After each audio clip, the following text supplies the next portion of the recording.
files. So mabuti kung kausapin lang ni Yusek Claire si Secretary Vince. Wala pong dahilan bakit wala pang sagot si Secretary Vince o si Yusek Claire tungkol sa kanilang koordinasyon sa pagberipika ng authenticity ng mga files na ito. And for the record lang, sir, meron po bang, ano po yung mga nakita ninyong irregular dito sa mga inilabas po ninyong dokumento? Marami po ang pwedeng talakayin tungkol sa mga dokumentong ito, pero ang siguro basic fact is walang dahilan na hindi tayo transparent sa budget allocations ng ating mga distrito. In fact, some of this data is publicly available, including magkano yung budget na nasa gaan naman ng bawat distrito. Pero yung public data na yon na hindi pinipresenta on a per district basis alone ay surprising sa iilang mga mamamayan kasi ganyang kalaki pala ang nakukuha ng kani-kanilang mga distrito. Ang nakita kong reaction sa Facebook. 3.5 trillion pesos ang DPWH budget ng 2023 to 2026. Ang mga nakukuha ng mga distrito umaabot sa 50 to 60 billion pesos during that time period. Ang mga average siguro, kung 3.5 trillion divided by 253 districts, ay mga nasa 15 billion pesos. At sana napupunta sa magagandang mga proyekto ang 15 billion pesos per district DPWH budget. Pero ang hindi public sa mga files na ito ang datos kung sino ang nagpro-propose ng mga proyektong ito. At ang isang terminology na na-introduce sa recent discussions surrounding the budget system of Yusek Cabral ay ang term allocable. So ayon sa mga files na ito, 401.3 billion ang allocable budget sa taong 2025. At ang non-allocable o outside allocable ayon sa files na ito ay nasa mga 600 plus billion pesos. Ang 401 billion pesos na ito ay ang district congressman pwedeng mag-errata o amend. Ang outside allocable naman po ay iba ang nagpro-propose ng mga proyekto. Maaaring meron din input or meron din alokasyon ang mga district congressman sa outside allocable. At yun din po ay pwedeng ipaliwanag ng DPWH paano dinidecide yung proponents para sa outside allocable. Pero para sa very short appreciation ng publiko, ang magandang tignan nga po ay magkano ang allocable budget ng bawat district representative at tanungin paano ni Yusek Cabral kinompute ito. Ibinahagi po ni Yusek Cabral sa akin noong June 11 sa aming unang meeting sa kanyang opisina ang kanyang high-level budget allocation formula. At meron nga siya pong acronym dito, yung acronym nga niya po ay ang kanyang Baseline Balanced Managed Parametric Formula adopted in the National Expenditure Program Preparation. Pero ang lumalabas ay hindi naman ayon sa populasyon, land area o pangangailangan ang budgetary allocation kasi may ilang mga distrito na napakalaki ang alokasyon kahit na mas maliit ang kanilang populasyon kaysa sa mga malalaking distrito na malaki ang pangangailangan pero maliit ang alokasyon. At ang nasabi ko na nga din po sa ibang mga interviews ay napansin ko nga po na may mga distrito na malaki ang populasyon at marami din po kasing mga contractor doon. Kaya maganda na isiwalat sa publiko ang budget ng bawat distrito at bahala na lang po ang publiko maghusga ano ang naging basehan para sa alokasyon ng DPWH sa kanilang mga budget. Wala pong dahilan na mag-cast doubt si Yusek Castro sa in-upload kong data. At I'm sorry to say this, but I think she will make a fool of herself because Secretary Vince and others in DPWH and others in Congress will confirm the authenticity of the files that I've uploaded. Okay. So basically you're saying may formula, hindi nasunod. Is that Wa- irregular? Wala, wala, Hello? wala pong formula. Ang una-unang sinasabi ko po ay kahit na hindi ako magsabi na may irregularity dito, mabuting malaman ng publiko ilang bilyon ang DPWH budget ng kanilang mga distrito taon-taon at sa nakaraang mga taon. Baka yung irregular nga dito, bakit ayaw isa publiko ang budget ng bawat distrito sa Pilipinas? Yan po ang irregular. Dapat malaman ng taong bayan saan napunta ang 3.5 trillion pesos budget. Kahit sino na magbibigay ng kanilang opinion, sa tingin ko naman wala naman mag-argue against the need for transparency on the per district budget allocation. Yes, we agree on the transparency, but I just So, mean, so meron po ba kayong yung plan irregular, to... yung irregular po sa akin is actually not the data. It's more the reaction na parang hindi pa nga nila isinasa sa publiko ang kanilang available na budget data. Naglabas lang ako ng budget data tapos ganito po ang kanilang reaction. And all this time, until I brought it out, at ang data na ito ay nasa kamay ng napakaraming mga miyembro ng Kongreso at DPWH din, itinatago pa ang available naman pong data tungkol sa DPWH budget per district. Okay. So just to clarify, sir, will this, are you saying that this is just for transparency and you're not seeing any irregularity? Ang ICI at Ombudsman ay gumagawa ng mga investigasyon pa tungkol sa mga irregularities.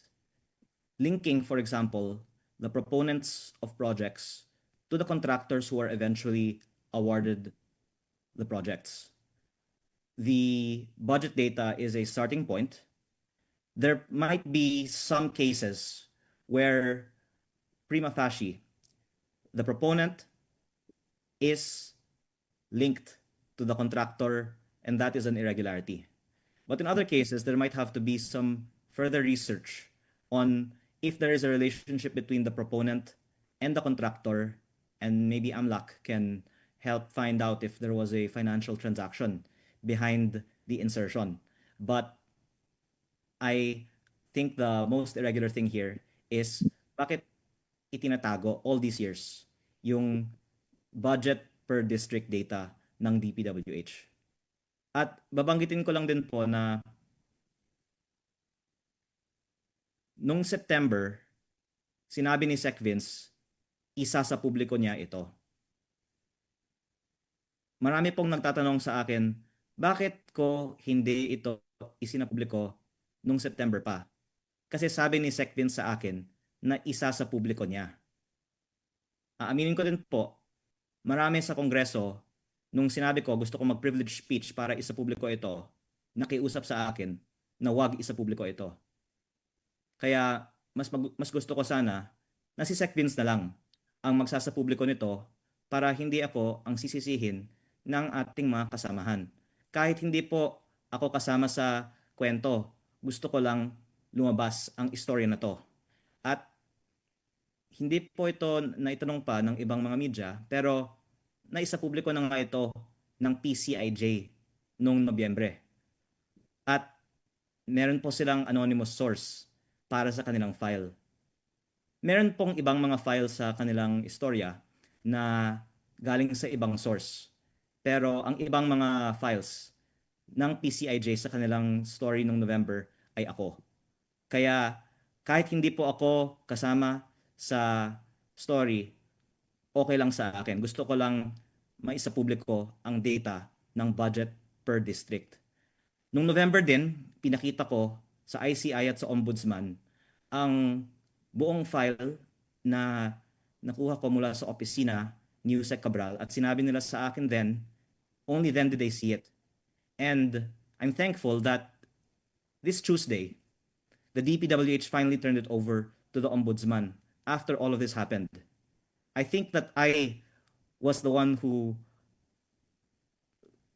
in good faith, showed it to them in November, and yet I don't know why people are asking why I'm only talking about this now. I gave an interview in November also talking about this list, in fact, several interviews, and was saying that Yusek Cabral knows more about the DPWH budget than any other official, and that she should be made a state witness. At ikinalulungkot ko po na hindi ito na-actionan ng gobyerno. Pero for the record, nung November ko pa sinasabi lahat ito, nung buhay pa si Yusek Cabral.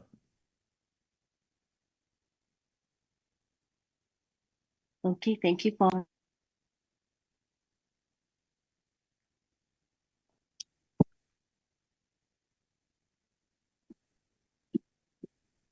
Sir, sorry, Marian, go ahead.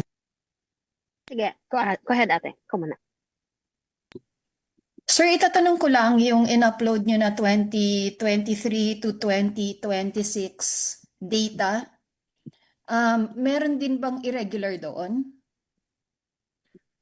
Again, yung irregular, bakit hindi ito inilalabas after all these years?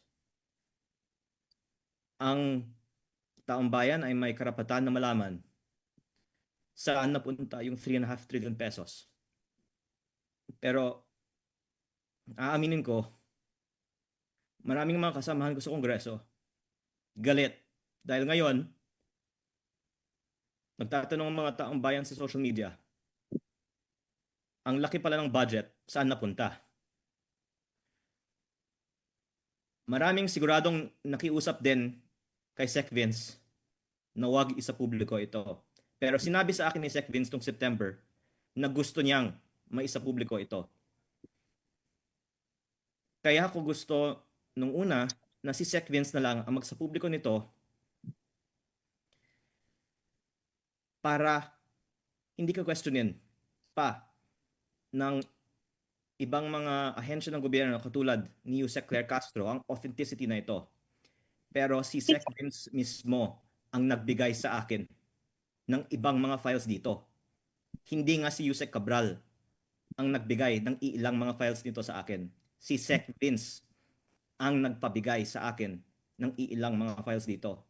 Kaya I'm sorry, but there's a reason I suppose na hindi pa nagpahayag si Secretary Vince sa media. I don't know why Yusek Claire is not coordinating with him. Yusek Claire Castro will make a fool of herself because Sec Vince will confirm the authenticity of the files that I've uploaded.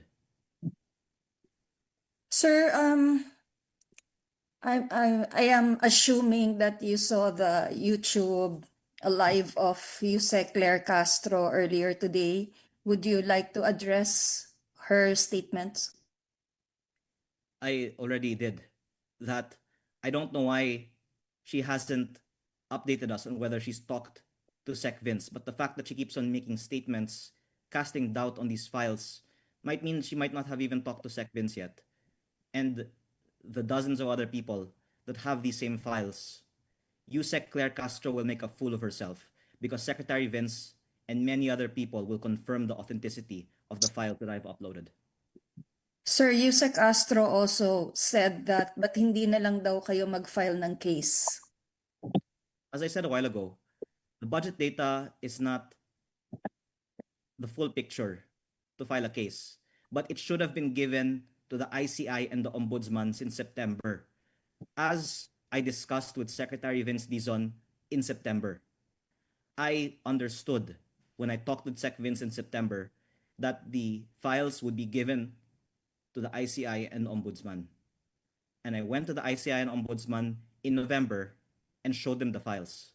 I think maybe they don't even know that I did that, but that was already published. It's not my fault if they don't know what I've already published. I showed them to the ICI and the Ombudsman already in November for them to make their case. And I hadn't done it in September because I thought DPWH already did it. So I did it in November, and I'm thankful that now the DPWH has turned it over to the Ombudsman. So I would actually appreciate it if Yusek Claire Castro will give an update correcting herself, because Sec Vince said that he was going to do it. I learned in November it wasn't done, and I did it, and they did it now after the public called to do it. But I hope that they can correct themselves, given that I was saying all these things since November.